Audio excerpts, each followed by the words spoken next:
Le 19 avril dernier, dans son allocution, le Premier ministre expliquait qu'il allait falloir poursuivre de travailler à domicile afin de maintenir un maximum de confinement pour les gens qui peuvent encore travailler. Alors évidemment, le télétravail est-il en train de devenir la nouvelle norme ? Pas sûr, vous allez le voir, il faut pour que cela fonctionne s'y être préparé, il faut également avoir des conseils d'experts en cybersécurité et en ingénierie informatique pour que tout cela fonctionne au mieux.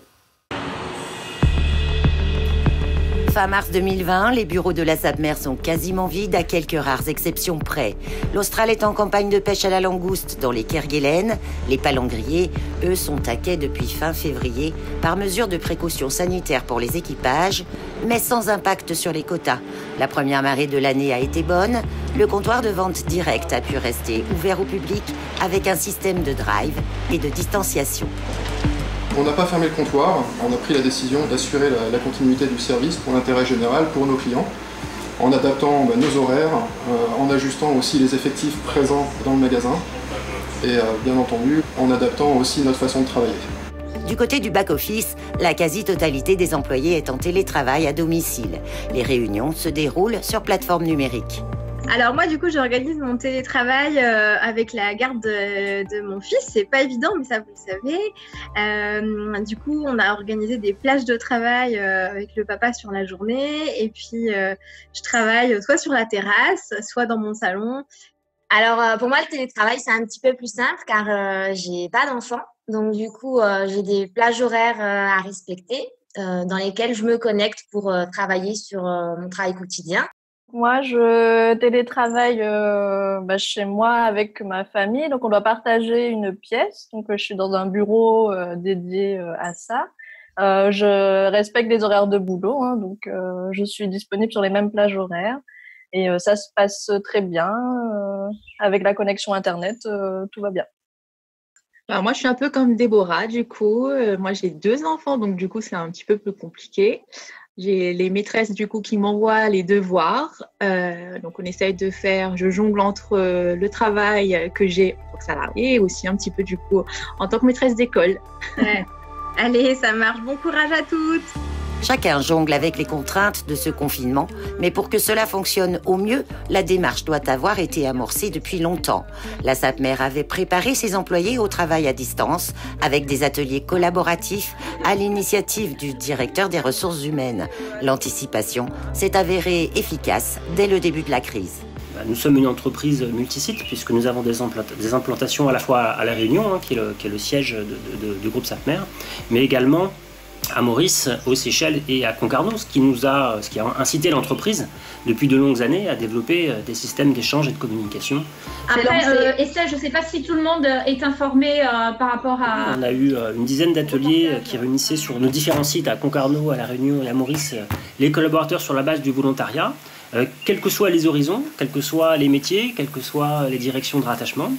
Ils ont, sur des ateliers qui duraient 2 à 3 heures maximum, pu partager leurs réflexions sur le télétravail, leurs freins, leurs attentes, leurs besoins, et commencer à élaborer ce qui pouvait être les thématiques d'une future charte du télétravail, puisque l'objectif ou le résultat final, c'est une charte sur les modalités de mise en place du télétravail qui permet de créer un socle commun pour l'ensemble des collaborateurs de l'entreprise. Renéo, bonjour. Oui. En quoi puis-je vous aider ? Autre exemple, chez Renéo, c'est tout le service clientèle qui travaille à distance. L'entreprise d'eau potable et d'assainissement bénéficiait elle aussi d'un temps d'avance face à la crise. Elle a pu maintenir ses services et notamment les interventions en cas de problème sur le réseau des eaux grâce à la plateforme téléphonique d'appel dédiée aux clients. Nous avions quand même quelques outils que nous avons développés par le passé pour le télétravail, surtout les outils de gestion de notre base clientèle, puisque nous l'utilisions déjà lors de nos déplacements via notre agence mobile, lorsqu'on va à leur rencontre des consommateurs situés dans les écarts des villes. Le plus gros souci pour nous, surtout pour mettre en place le télétravail, ça a été de pouvoir déporter vraiment les appels, la téléphonie. Et à partir de là, nous avons dû créer et ouvrir des lignes téléphoniques en lien avec le service informatique. Mais grâce à notre cellule de gestion de crise existante, nous avons pu réaliser tout cela dans un temps record et pouvoir vraiment déporter tous nos appels chez nos conseillers clientèle à leur domicile directement. Très bonne journée à vous. Au revoir. Préparation préalable, voilà donc la clé de la réussite du travail à distance. Mais toutes les entreprises ne sont pas égales face à cette nouvelle norme, prônée par le gouvernement pour maintenir l'activité économique. Pour aider au mieux les entrepreneurs, l'association Digital Réunion propose depuis fin mars des webinaires gratuits et ouverts aux non-adhérents. Bonjour, je suis consultant et formateur en gestion de projet, qualité et bonne pratique du système d'information. Je suis le gérant de deux structures qui sont spécialisées dans la maintenance industrielle en général. Ça regroupe une équipe d'une 30aine de personnes environ. Je fais essentiellement depuis 9 ans de déploiement de plateformes de style G Suite pour les clients. Le premier webinaire abordait un point noir du travail à distance, sécuriser les échanges d'informations stratégiques des entreprises. Il était animé par l'expert en cybersécurité, Stéphane Jaillet. Les vecteurs d'attaque et les risques. Les principales demandes que l'on a eues sont des demandes pour augmenter le nombre de télétravailleurs. Certaines entreprises avaient 2, 3, 4, 5 personnes en télétravail avant. Et comme ça s'est généralisé dans l'entreprise et que ça peut monter à 20, 30, 50 personnes, ils nous ont demandé d'augmenter les capacités des réseaux pour que l'ensemble de ces personnes puissent se connecter, de créer des nouveaux VPN, donc des accès sécurisés aussi, et éventuellement de mettre en place des outils collaboratifs qui n'étaient pas complètement déployés dans l'entreprise aussi. Le risque, ça va être des risques de piratage sur des accès, des nouveaux accès qui sont ouverts par exemple et qui ne sont pas bien sécurisés. C'est pour ça qu'on va préconiser la mise en place de VPN par exemple. Et puis on constate aussi une recrudescence en fait des menaces de type phishing. Donc ce sont des faux emails qui profitent de la situation Covid notamment et qui vont vous vendre des masques ou vous faire télécharger une fausse attestation et qui en réalité contiennent des virus et donc qui vont pouvoir amener l'entreprise à se faire pirater.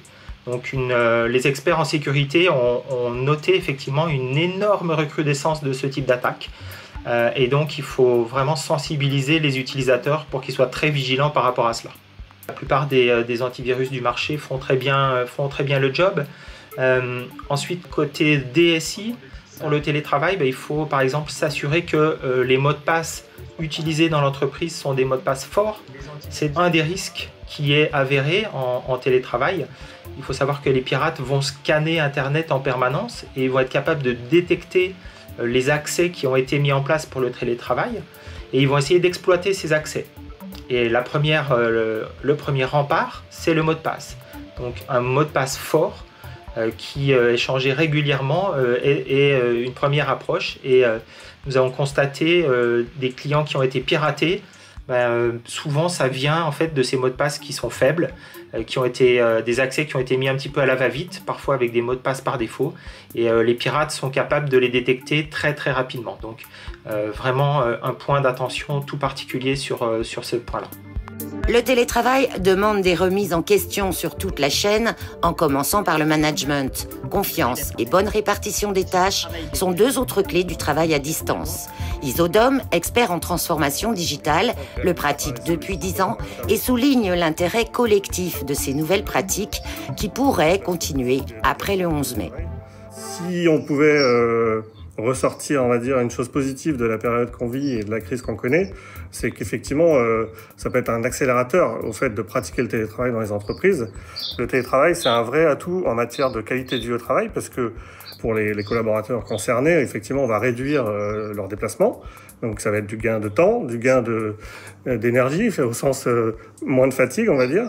Ça va être vertueux pour l'environnement aussi, parce que les déplacements qui ne sont pas réalisés dans ce cadre-là, c'est autant de carbone en moins dans l'atmosphère. Ça va être aussi, pour peu que le cadre personnel du collaborateur le permette, évidemment, et en s'étant confiné, on est peut-être dans des situations un peu extrêmes dans ce domaine, mais ça peut être aussi une façon pour la personne de pouvoir travailler de manière beaucoup plus concentrée. On connaît les limites du modèle d'open space, par exemple, quand on a besoin de se concentrer sur un sujet ou de produire un travail assez précis. Et c'est vrai que le télétravail peut permettre aux collaborateurs de s'isoler, de se mettre au calme, de pouvoir rester concentré sur cette activité-là. Pour autant, j'imagine pas qu'on puisse généraliser ce modèle de fonctionnement au sens un temps plein pour un collaborateur, hors période évidemment un peu compliquée comme celle qu'on vit là, mais je pense que c'est quand même important de garder un équilibre et un retour dans l'entreprise et un partage d'informations et d'échanges et de vie sociale finalement avec les collègues, ça reste quand même déterminant dans l'équilibre global. En fait. D'après ces experts, équiper ses salariés en PC portable est la première étape indispensable et rien ne s'oppose a priori à ce que le télétravail se développe encore plus. Notre île est plutôt bien dotée en termes d'infrastructures numériques par rapport à d'autres régions. La Réunion vise d'ailleurs le titre de premier département français fibré à l'horizon 2021.